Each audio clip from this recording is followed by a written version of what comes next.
Bienvenidos a una nueva edición de Zaragoza Marca. Hoy vamos a hablar del tercer sector y con nosotros tenemos a Félix Arrizabalaga. Félix, bienvenido. Muy buenos días, Enrique. Bueno, Félix, eres gerente de la Asociación Tutelar de Atención Tutelar Aragonesa de Discapacidad Intelectual, ATADES. Eso es más fácil, todo el mundo conoce ATADES. Mucho más fácil. Y eres gerente desde el 2008 y además lo eres de una organización que ya descubriremos que es ejemplar en muchas cosas y sobre todo en la utilización de estrategias empresariales y de una visión empresarial como organización. Esta es la primera pregunta. Dicen que antes hay que ser otras cosas, ¿no? Tú has sido delegado sindical y Sí, ahora, sí. Ahora es bueno, exactamente delegado sindical no, pero en rollos sindicales está metido haciendo elecciones sindicales. Bueno, Tiene que ser más divertido. Y ahora estás en plan ejecutivo, en plan directivo, Sí. Y tienes por tanto una visión completa de lo que es la gestión, ¿no? De un lado y de otro. ¿Cómo describirías el sector del tercer sector? Bueno, pues el tercer sector es tremendamente diverso, lo mismo que el mundo de la empresa es tremendamente diverso en función de los sectores y de los ámbitos de actividad. Pero sí que creo que es un sector que está siendo muy dinámico, está en una evolución casi diría que traumática desde hace 30 años, cuando se empezaron ya todos los procesos de profesionalización y además con la vista fija no solamente en lo que se mueve dentro de nuestro sector, sino también con la vista fija en las estrategias y en las dinámicas con las que gestionan el resto de empresas, porque además yo creo que todos los gestores que estamos en el ámbito del tercer sector tenemos claro que con independencia de nuestros valores, que pueden ser distintos o que son distintos que la empresa ordinaria, sí que es cierto que las técnicas de gestión o las líneas de gestión tienen que ser muy similares, porque al final debemos buscar la eficiencia. PricewaterhouseCoopers hizo un estudio y habla que en el sector hay 30.000 entidades, más de 2 millones de personas en este mundo y tiene una financiación de 10.500 millones. Incluso he leído por ahí que representa el 1,41% del PIB nacional. Si tuvieras que definir el sector, ¿es grande, importante, atomizado y pequeño? Yo creo que es grande y atomizado. Explícate. Sobre todo cuando, bueno, el sector, como decía, es muy diverso. Te encuentras desde grandes entidades del tercer sector, de ámbito nacional, que tienen unas trayectorias muy consolidadas, incluso muchas de ellas son parte de estructuras internacionales, a pequeñas entidades en el ámbito local. Por poner un ejemplo, si nosotros fuésemos al ámbito de la discapacidad intelectual, que es el que nosotros nos movemos, podemos encontrar desde organizaciones como puede ser Gureak y Guipuzcoana, con centros especiales de empleo, que factura por encima de 200 millones de euros al año, a entidades locales que posiblemente no tengan presupuestos superiores a los 5.000 euros. Y desde entidades que están atendiendo miles de personas a entidades que posiblemente pues, en sus dinámicas no llegarán a la veintena de personas asociadas o personas atendidas en sus proyectos. Lo que sí, y eso en muchas ocasiones es un problema porque sobre todo en los ámbitos locales el que esté tan atomizado hace que las iniciativas pierdan capacidad de impacto y que muchas veces los mensajes que recibe la sociedad sean equivocados. Pero bueno, me imagino que a lo largo de la entrevista iremos introduciendo temas más concretos y podremos ir hablando de ellos. Pero yo diría que es un sector grande, porque sí que es cierto que se atienden a millones de personas en España, con entidades también con unos volúmenes de presupuestarios muy elevados, pero al mismo tiempo también es una realidad muy atomizada en el ámbito local. El gran reto es la financiación, como siempre, ¿no? En estas entidades que, por cierto, para que la gente se centre, el tercer sector sois entidades sin ánimo de lucro, ¿no? Sí. En principio es así. Y luego está el sector público y el sector privado de empresas. La financiación, si se vive de la subvención, claro, al final hay una parte de financiación privada que representa más o menos en este estudio de Price un 38 frente a un 62 público. Sí, y te depende también mucho del sector. Posiblemente en sectores como pueda ser de la cooperación al desarrollo, con grandes ONGs, muchas de ellas con parte de estructuras internacionales, el porcentaje de financiación privado esté por encima incluso del 40%, ¿vale? Porque son estructuras de captación de recursos privados muy potentes. En nuestro caso, el mix que tenemos de ingreso privado e ingreso público es un 30% ingreso privado, un 70% ingreso público. Lo cual no es habitual en el sector de la discapacidad intelectual, donde habitualmente el ingreso privado no supera el 10%. ¿Vivimos de la subvención? No. Atades no vive de la subvención. Atades vive fundamentalmente, su principal fuente de ingresos, aunque sea público, proviene de la externalización de servicios por parte de la Administración. O sea, nuestro gran motor de ingreso es la prestación de servicios al Gobierno de Aragón, porque gestionamos parte de su red pública de apoyo a entidades con discapacidad intelectual. Y decir que Atades vive de la subvención sería como decir que ACS vive de la subvención porque un cliente muy importante sea la administración pública. Yo creo que ahí tenemos que distinguir.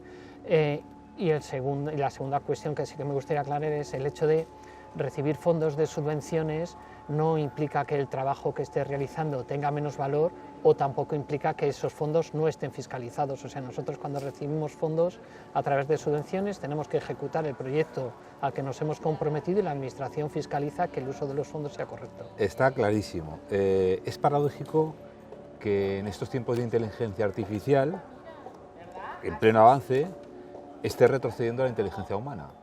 Es el efecto Flynn negativo.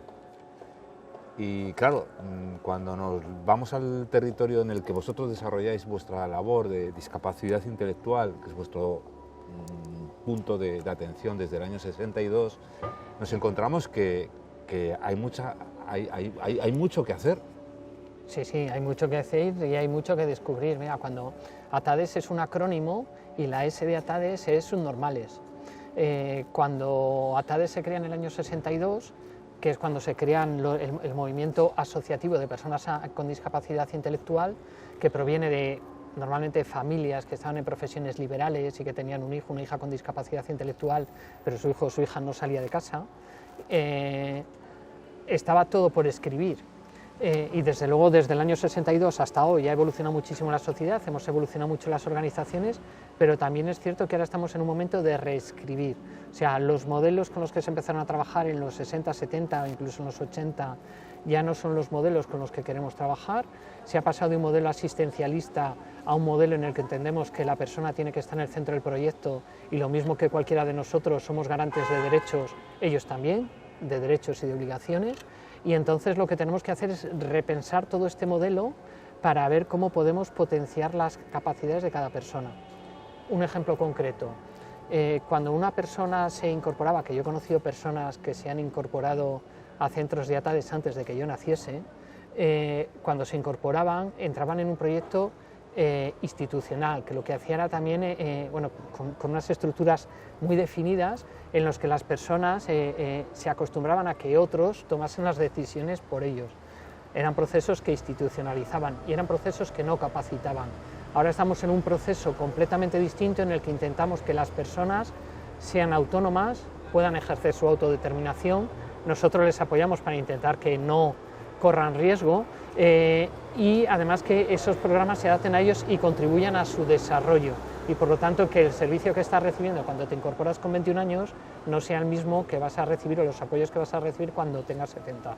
Por cierto, esta es la unidad última que habéis creado, ¿no? Una unidad última para chavales que están en ese límite. Pensemos que cuando nos vamos al patrón de coeficiente intelectual, que por eso el efecto Flynn era positivo, porque en décadas ha crecido el coeficiente intelectual, pero desde hace ya unos cuantos quinquenios está retrocediendo, por mor de muchas razones, y ahí no se aclaran los psicólogos ni los sociólogos. Pero me sorprendió que estáis enfocándolo también a descubrir a mucha población que está entre ese porcentaje de 6,7% fronterizo, que evidentemente se dice nini. Bueno, pues a lo mejor es que hay una falta de adaptación también por esa capacidad, por esas habilidades sociales. Cuéntanos lo que estáis haciendo con esta unidad. Yo creo que en la sociedad somos mucho de poner etiquetas a todo, ¿no? Y también de poner etiquetas a las personas. Y cuando hablamos de los ninis, no entramos a analizar qué hay detrás de esa idea de ese joven que ni estudia ni trabaja. Y una de las realidades es que hay entre el coeficiente intelectual de 60 hacia abajo es discapacidad intelectual, de 75 hacia arriba es el coeficiente intelectual normal. Bueno, pues entre ese 60 y 75 está el 15% de la población. Ese 15% no necesita, toda esa población no es homogénea tampoco y no necesita los mismos apoyos. Pero sí que es cierto que cuando estás en ese coeficiente entre 60 y 75 y además tienes dificultades en dos áreas relacionadas con las habilidades adaptativas o ejecutivas, puedes tener un diagnóstico de función intelectual límite.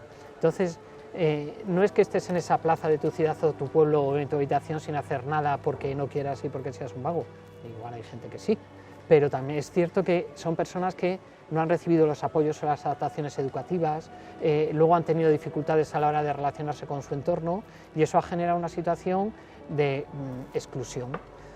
¿Qué es lo que estamos haciendo? Bueno, pues lo que estamos haciendo es, tanto en zona urbana como en zonas rurales, buscar esas personas, que es complicadísimo encontrarlas porque no aparecen registradas en el INAEM, no aparecen registradas en su centro de salud, pues a través en colaboración con centros de salud, con oficinas del INAEM, con orientadores de centros educativos, con familias, con administraciones públicas, buscar a esas personas e intentar trabajar con ellas. Y lo que estamos haciendo es intentar que obtengan una cualificación profesional, una cualificación formativa que les facilite el acceso al mercado de trabajo y mejorar determinadas habilidades que necesitamos mejorar todos, habilidades sociales, comunicación, generación de rutinas, higiene personal, autonomía, que las van a poner en funcionamiento, en práctica dentro de su vida, en el día a día, pero que también si quieren acceder al mercado de trabajo van a necesitar desarrollarlas y fortalecerlas.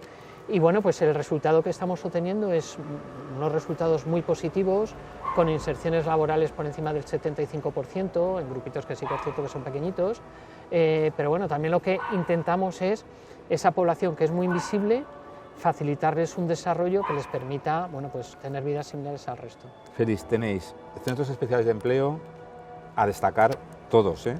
El taller de cerámica, o sea, cómo estáis acertando en hacer que vuestras colecciones estén en los mejores restaurantes de Zaragoza y de media España.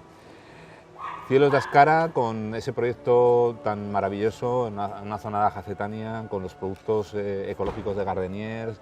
Bueno, tenéis diferentes centros de empleo. Que la gente entienda que es un centro de empleo, por favor. Bueno, un centro especial de empleo es una empresa que está cualificada ante el Gobierno de Aragón y ante las determinadas el resto de comunidades autónomas, que la principal característica es que al menos el 70% de su plantilla, de sus trabajadores y trabajadoras, tienen una discapacidad diagnosticada superior al 33%. Y a partir de ahí lo que hacemos es utilizar esas empresas que son completamente instrumentales, porque nosotros lo que estamos intentando es generar puestos de trabajo, pero para desarrollar puestos de trabajo hay que poner en práctica una actividad económica. En Aragón en estos momentos tenemos 3 centros especiales de empleo, Gardeniers, Oliver, Logística Social, en los que trabajan más de 400 personas, aproximadamente el 80% personas con una discapacidad superior al 33%, fundamentalmente personas con discapacidad, pero también personas con enfermedad mental, discapacidad física o discapacidad sensorial.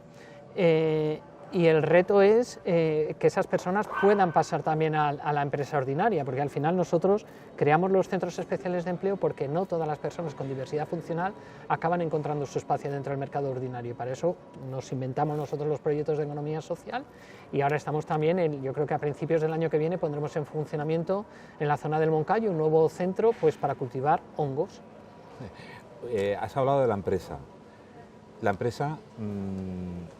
le encantaría, yo creo, meter en sus puestos de trabajo a este colectivo de chicos y chicas que están capacitados, pero creo que hay que afrontar una lucha contra el miedo y contra el desconocimiento.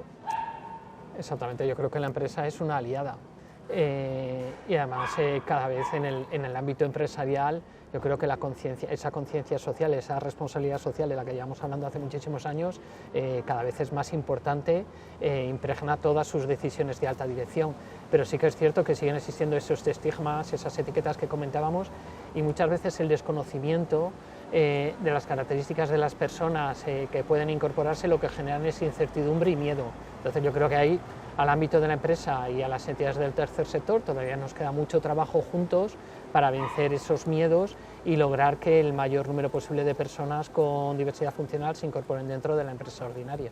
Y hay un valor que siempre tenemos que manejar en la empresa, que es el retorno de la inversión.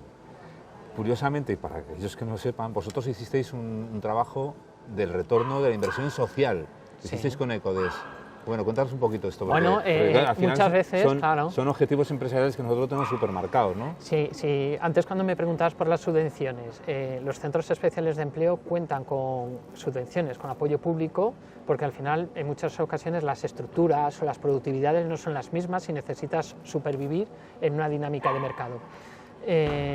Bueno, pues nosotros con Ecodes lo que intentamos fue visibilizar y poner los números de por cada euro de subvención pública que recibíamos, qué era lo que generábamos.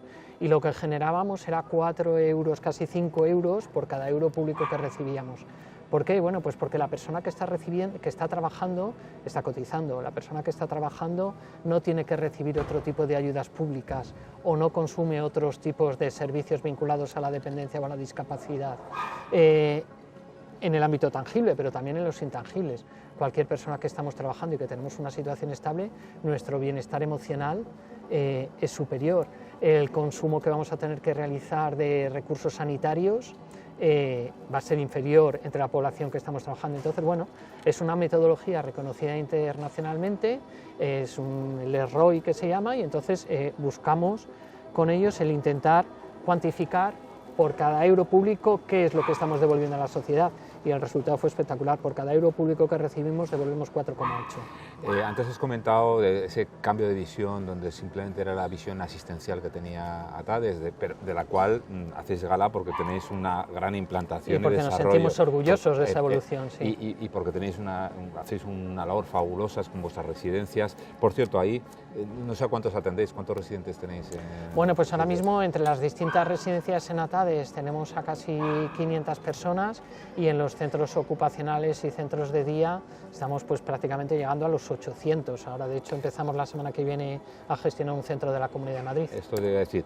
Pero antes, me gustaría que nos contaras, estáis ya proyectando un nuevo centro residencial, que es muy interesante porque entiendo que habéis encontrado una carencia, y es que los padres se hacen mayores y tienen hijos que también crecen, y vais a crear una nueva residencia, ¿no? Cuéntanos el proyecto. Bueno, estamos en la realidad de la población con discapacidad intelectual, es que los perfiles están evolucionando a un nivel rapidísimo. O sea, cada vez nos encontramos más personas con autismo, aunque no tengan discapacidad intelectual, nos encontramos más personas con discapacidad intelectual y enfermedad mental, y más personas con discapacidad intelectual y unas necesidades muy extensas de apoyos, incluso de necesidades de apoyos sanitarios desde edades muy tempranas.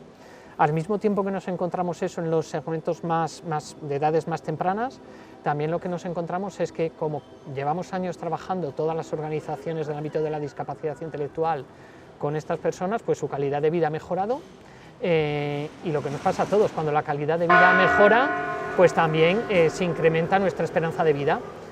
Hace 40, 50 años, la esperanza de vida de las personas con discapacidad intelectual era inferior a la de sus familias, sustancialmente inferior, con lo cual normalmente los padres y las madres sobrevivían a sus hijos. Ahora ya, afortunadamente, eso no ocurre, pero eso genera otras necesidades. Y entonces ahí lo que estamos intentando es diseñar esos espacios de convivencia que se adecúen a esta prolongación de la esperanza de vida. ¿Diriges un equipo de 900 personas? Entre Atades y centros especiales de empleo, sí. Y ahora vais este modelo que habéis creado de profesionales y de gestión lo vais a utilizar para gestionar un centro en Madrid, o sea que estáis haciendo expansión. Estamos haciendo expansión en Aragón dentro de zonas rurales, porque nos habíamos focalizado mucho en la gran zona urbana de Zaragoza, pero al tiempo que nos vamos a las zonas rurales con una estrategia distinta, pues nos vamos a Madrid también con ese ánimo de intentar, bueno, pues emprender nuevos retos, ¿no? Afrontar nuevos retos. Bueno, pues Félix, enhorabuena por el trabajo que hacéis en vuestra organización. Creo que ha sido esclarecedor el poder hablar de este sector, que por cierto yo creo que más cosas podemos hacer desde la empresa. Creo que a ver si a alguien se le apunta la idea de que podemos obtener mayores desgradaciones fiscales, por ejemplo, aquellos que tengan den mayor empleabilidad a este tipo de personas. Yo creo que aún se puede hacer más. Muchas gracias enhorabuena y a tener éxito en Madrid. Muchas gracias. Y me falta una pregunta. ¿Zaragoza marca o marca Zaragoza?